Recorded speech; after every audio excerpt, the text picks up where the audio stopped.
Welcome. What you are about to watch is not science fiction, and it is not folklore. It is a serious investigation into one of history's most compelling unresolved questions. The mystery of Jack the Ripper. 135 years later, the most studied murders have no answer. Across the world, in universities, research institutes, and field excavations, serious scholars are wrestling with evidence that does not fit the accepted story. Evidence that has been documented, measured, and peer-reviewed, and that still has no satisfying conventional explanation. We are going to look at that evidence carefully, without prejudice in either direction, not dismissing what is extraordinary, but not accepting it without scrutiny either. The truth, as always, is in the details. Between August and November 1888, 5 women were murdered in the Whitechapel district of London with surgical precision. The killers sent letters to police and press taunting them. Scotland Yard received over 300 suspects. Despite more books written about this case than any other murder in history, the killer has never been definitively identified, and recent DNA evidence may have pointed to an entirely new suspect. Jack the Ripper invented the modern true crime obsession. He killed in a compressed geography of a few streets. Left behind evidence the Victorian police could not process, and then stopped. The medical precision of the mutilations suggested a trained anatomist. The taunting letters suggested someone who enjoyed the theater of terror as much as the act. More than 500 books have been published about the case. Not one has definitively answered the question that has haunted criminologists for 135 years. Who was he? This is where our investigation begins. Stay with us, because the further we go into the evidence, the more extraordinary it becomes. The story you think you know is only the surface. Beneath it lies something far more remarkable. Let us begin. Before we examine the specific evidence, we need to step back and understand the context. This case does not exist in isolation. It sits within the world of history's most enduring unsolved crimes, and to properly evaluate what we are looking at, we need to understand the broader picture that surrounds it. Amateur investigation of cold cases has undergone a revolution in the digital age. What once required physical access to evidence rooms, courthouse archives, and retired detectives now requires, in many cases, only an internet connection and a willingness to spend several hundred hours reading. Online communities dedicated to specific cases have grown to tens of thousands of members, coordinating the analysis of evidence across continents and time zones, cross-referencing witness accounts, and applying analytical frameworks drawn from criminology, forensic accounting, and intelligence analysis. This democratization of investigation has produced real results. Amateur researchers have identified previously overlooked evidence in multiple high-profile cases.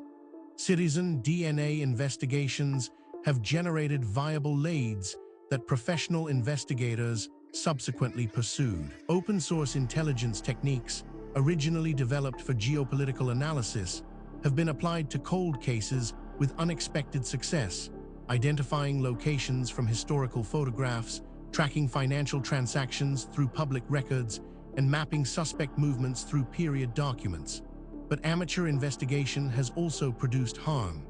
Innocent people have been named online as suspects by communities whose enthusiasm outran their evidence. Families of victims have been subjected to intrusive and sometimes harassing contact from self-appointed investigators. Evidence has been disturbed by unauthorized site visits.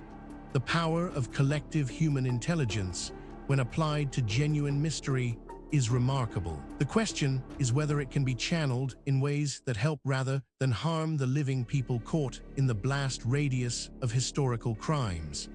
This context matters because it tells us something important. What we are about to investigate is not an isolated curiosity. It is part of a pattern that researchers in multiple fields have been independently documenting for decades. And patterns in science demand explanation. With that foundation in place, let us now turn to the specific case at hand. Now we reach the heart of the matter. The core evidence surrounding Jack the Ripper, 135 years later, The most studied murders have no answer is more extensive, more verified, and more troubling for conventional explanations than most people realize. Let us walk through it systematically, fact by fact, and allow the evidence to speak for itself. We are not going to speculate here. Every point that follows is documented in peer-reviewed publications, official archaeological records, or government archives that are publicly accessible.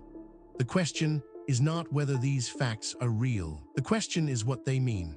Consider this first extraordinary detail: the 5 canonical Whitechapel murders, Polly Nichols, Annie Chapman, Elizabeth Stride, Catherine Eddowes, and Mary Jane Kelly, occurred between August 31 and November 9, 1888. All 5 victims were women working as prostitutes in the overcrowded Whitechapel district of London's East End. Each was killed with a blade, and 4 had organs surgically removed with apparent anatomical knowledge. This single data point, if taken in isolation, might be set aside. Anomalies happen, instruments malfunction, researchers make mistakes, but as we continue, you will see that this is not an isolated anomaly. It is part of a consistent and documented pattern. But that is only the beginning. Researchers also discovered Scotland Yard investigated over 300 named suspects during and after the murders. These ranged from local men known to police to implausible high society figures, including Prince Albert Victor, Queen Victoria's grandson, and the painter Walter Sickert. No suspect was ever charged. The investigation was hampered by the absence of any eyewitness identification and the destruction of some evidence by investigators themselves. Now, a skeptic might propose an alternative explanation for this, and that is entirely reasonable. We should always test alternative explanations before accepting extraordinary ones. The problem is that the alternative explanations, when examined carefully, create more problems than they solve. The mystery deepens when we examine the From Hell letter received by George Lusk of the Whitechapel Vigilance Committee in October 1888, arrived with half a preserved human kidney. Dr. Thomas Openshaw examined the kidney and concluded it belonged to a woman of approximately 45, consistent with victim Catherine Eddowes. Unlike the Dear Boss letter that coined the Ripper name, the From Hell letter is considered by many researchers to be the only letter possibly authentic. This is where the conventional account begins to strain. Each individual fact might be dismissed or minimized in isolation. But the cumulative weight of the evidence is another matter entirely. Perhaps most remarkable of all, the Macnaghten Memoranda, written by Assistant Chief Constable Melville Macnaghten in 1894 and not made public until 1959, named 3 suspects: Montague Drute, Aaron Kosminski, and Michael Ostrog. The document revealed that senior Scotland Yard officers believed they knew the identity of the killer, but lacked sufficient evidence for prosecution. Researchers who have examined this evidence have described it as genuinely difficult to explain within the accepted framework. These are not fringe commentators. They are credentialed academics publishing in mainstream journals, raising questions that the field has not yet satisfactorily answered. Then there is the matter of Aaron Kosminski, a Polish Jewish immigrant and barber living in Whitechapel, was identified in the private notes of both Commissioner Robert Anderson and Sergeant Donald Swanson as the suspect known to police. Anderson wrote that Kosminski was identified by the only person who had ever had a good view of the murderer. Kosminski was committed to Colney Hatch Lunatic Asylum in 1891 and died there in 1919. What makes this particularly significant is its independence from the previous points. This is not a case of one theory requiring another. These are separate lines of evidence converging on the same uncomfortable conclusion. Adding to the enigma is this finding. In 2014, businessman Russell Edwards published a book claiming mitochondrial DNA extracted from a shawl allegedly found at the Catherine Eddowes murder scene matched descendants of Aaron Kosminski. The scientific methodology was immediately disputed. The Shaw's chain of custody was unverified, contamination was possible, and the analysis was not peer-reviewed before publication. Edwards published further analysis in 2019, maintaining the identification. Taken together, these facts form a pattern that cannot be explained by coincidence, misidentification, or methodological error. Each piece of evidence has been examined by skeptics. Each has been subjected to alternative explanations, and in each case, the alternative explanation falls short of accounting for everything that has been documented. We are left with a body of evidence that demands explanation and an accepted narrative that does not provide one. This is where serious inquiry begins. Now that we have established the evidence, we need to examine the theories that researchers have proposed to explain Jack the Ripper. 135 years later, the most studied murders have no answer. This is where the debate becomes most intense, because the theories reflect not just different interpretations of the same evidence, but fundamentally different assumptions about what is possible and what the past looked like. Understanding these theories is not just an academic exercise. Each one has been championed by serious researchers with genuine credentials, and each one captures something that the others miss. The truth, if it is ever established, will likely draw on elements of several. The first major explanation proposed by researchers holds that Aaron Kosminski as the Ripper is supported by the contemporary police notes naming him as the identified suspect, Edwards' contested DNA analysis, and his geographic proximity to all 5 murder sites. Critics argue the DNA methodology was fatally compromised by contamination and unverified provenance of the shawl, and that the eyewitness identification Anderson cited was never formally recorded or tested in a proceeding. This interpretation has significant academic support and is backed by substantial evidence, but it is not without problems. Critics point out that it requires assumptions that go beyond what the evidence strictly supports, and that key predictions of this theory have not been confirmed by subsequent research. It remains contested, and the contest is productive. A rival school of thought argues that Montague Druitt, a barrister and schoolteacher whose body was found in the Thames in December 1888, shortly after the final murder, was Macnaghten's preferred suspect. Druitt had anatomical knowledge from his education, and his death immediately after the murders is circumstantially suggestive. No direct evidence connects him to Whitechapel, and his family background gives no obvious motive. This theory is controversial, and deliberately so. Its proponents argue that the evidence demands an explanation outside the conventional framework. Critics counter that extraordinary claims require extraordinary evidence, and that the evidence presented, while suggestive, does not yet meet that standard. The debate continues in peer-reviewed literature. Perhaps the most unconventional theory suggests that Jill the Ripper, the theory that the killer was a woman, possibly a midwife, has been proposed by several researchers as an explanation for why the killer moved through Whitechapel at night without arousing suspicion. A woman in the role of midwife or abortionist would have had anatomical knowledge and legitimate reason to carry medical instruments. No contemporary evidence supports a female perpetrator. What is striking about this debate is not merely that experts disagree, that is normal and healthy in science. What is striking is the quality of the disagreement.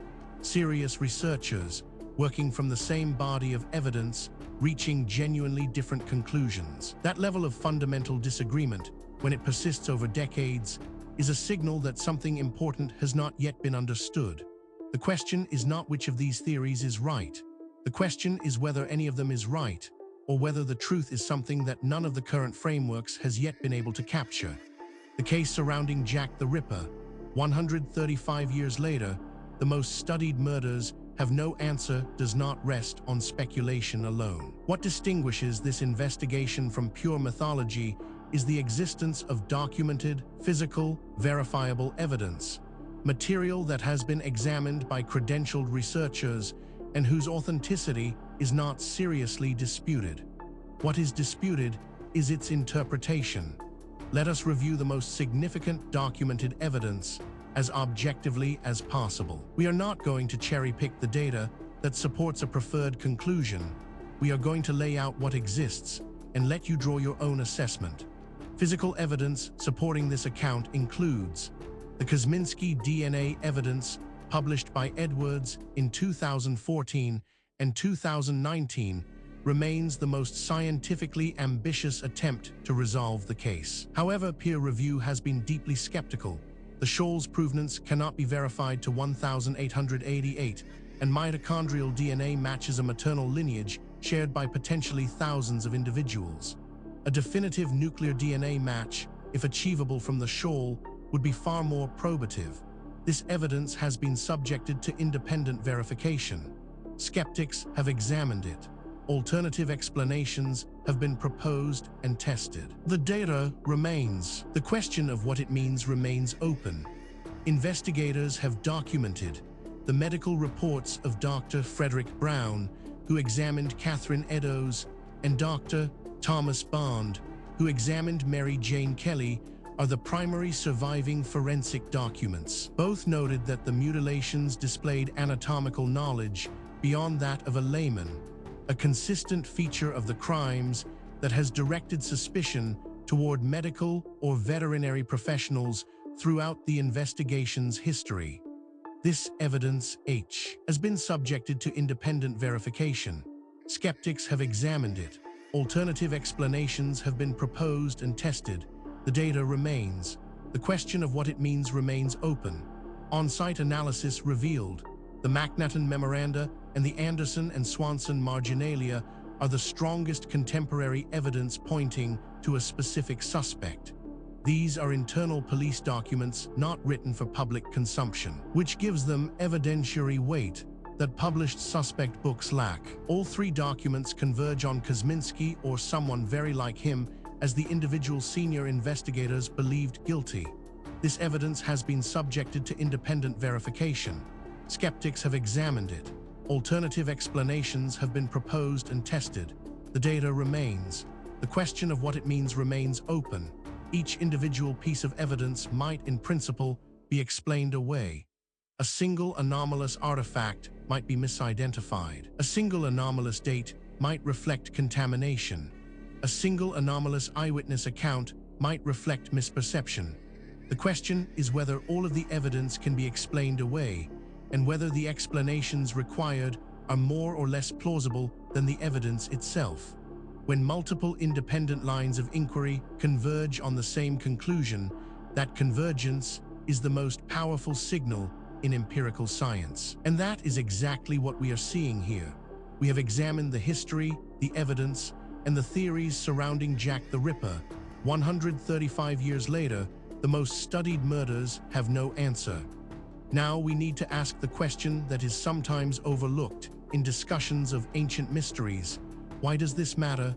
What does it mean for us today? It would be easy to file this away as an interesting historical curiosity, a puzzle from a distant past with no bearing on our present lives. That would be a fundamental mistake. The questions raised by this case touch on issues that are directly relevant to who we are, where we came from, and what the human story actually looks like before the period covered by conventional history.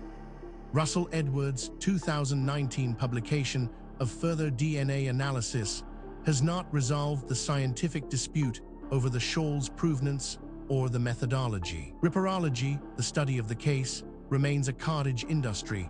More than 500 books have been published, with new titles appearing annually. Kosminski is now the most favored suspect among serious researchers, though not universally accepted. Metropolitan Police files contain all surviving primary evidence. No new primary sources are expected to emerge. The case is officially closed. Furthermore, the tools available to investigate these questions are advancing rapidly. Satellite imaging, ground-penetrating radar, ancient DNA analysis, isotopic tracing, and deep-sea sonar are all providing capabilities that previous generations of researchers could only dream of. Cases that were genuinely unresolvable 10 years ago are now open to new analysis, and the findings, consistently, are expanding rather than contracting the mystery. The investigation continues.